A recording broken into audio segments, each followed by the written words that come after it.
عمر بن خطاب کا زمانہ آیا ہو، تم نے تو غوث پاک کی 11ویں کھائی ہے نا، اصلاح حکومت ان سے نہیں سیکھا، وہ آئے تھے نظام تبدیل کرنے کے لیے۔ آج میں علماء سے بھی یہی کہوں گا، تم حق بات تو پہنچاؤ قوم تک۔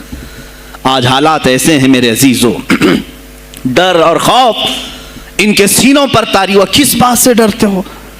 کیا تم نے اللہ کی ذات پر ایمان نہیں لائے؟ یہ نہیں کہتے ہو موت و حیات اللہ کے ہاتھ ہے، رزق اللہ کے ہاتھ ہے، پھر ڈرتے حکومت وقت سے کیوں؟ مجھے ابھی چند دنوں پہلے ایک میسج یہ بھی آیا تھا کہ حضرت آپ تو پاکستان کے علامہ خادم حسین کی تعزیت پر بیان کر رہے ہو، آپ دیکھ نہیں رہے یہاں کا ماحول کیسا ہے؟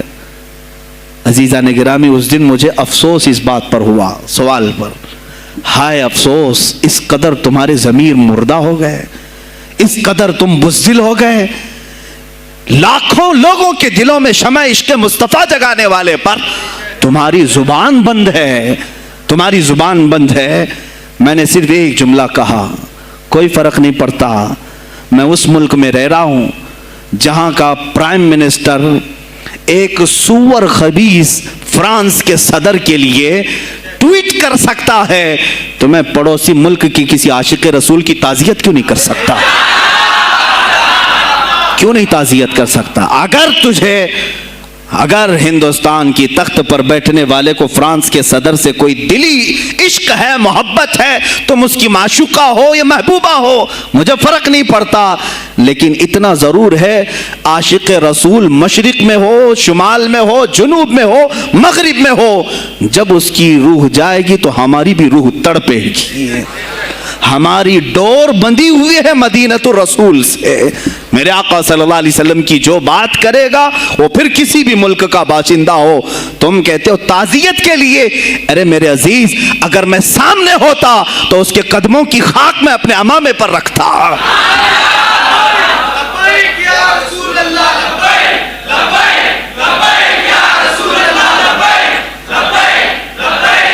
عزیزان گرامی وقار، یہ بہت خاموشی ہم نے اختیار کی، بہت خاموشی، کوئی بات نہیں۔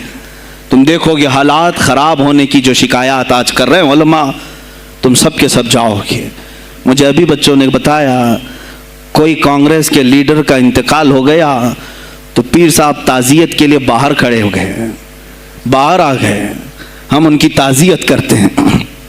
ڈوب مرو چلو بھر پانی میں، تمہاری گدی پہ ہی مر جاؤ۔ تمہاری زبانوں پر جب عاشق رسول کے لیے تعزیت کے الفاظ آنے میں ہچکچاہٹ آتی ہے، کون سا عشق رسول، کون سا کلمہ تم نے پڑھا ہے؟ غوث پاک کی اگر تمہارے اندر ذرا برابر بھی نسبت ہے تو میں کہوں گا میرے عزیزو، سلطان الاولیاء غوث پاک عاشق رسول ہی نہیں، فنا فی الرسول تھے۔ میرے نبی کی بات پر اگر کوئی انگلی بھی اٹھاتا، آپ یا تو اپنی کرامت سے اس کا منہ توڑ جواب دے دیتے۔ کسی عیسائی نے صرف یہ کہا تھا میرے نبی عیسیٰ افضل ہے، وہ مردوں کو زندہ کرتے تھے، آپ کو جلال آیا، کہا محمد افضل نہیں ہے اس لیے کہ وہ مردے زندہ نہیں کرتے تھے، آپ اس کا ہاتھ پکڑ کر قبرستان لے گئے۔ میرے نبی پر بات کرتا ہے، میں تجھے زندہ کر کے دکھاتا ہوں، اپنی کرامت سے مردے کو زندہ کر کے دکھایا۔ اب بول کون افضل ہے، عیسیٰ افضل ہے کہ میں افضل ہوں؟ تو نے تو عیسیٰ علیہ السلام کو مردے زندہ کرتے دیکھا تو نہیں، لیکن عبد القادر کو سامنے دیکھا۔ غوث پاک نے کہا میں اپنا موازنہ عیسیٰ علیہ السلام سے نہیں کرتا ہرگز، لیکن یاد رکھنا میرے نبی پر اگر زبان کھولے گا تو عبد القادر اپنے قدم سے اس کو جواب دے گا۔ وہ جواب دیتے، آپ کی زندگی ناموس رسالت کی حفاظت کے لیے گزری ہے۔ سلطان الاولیاء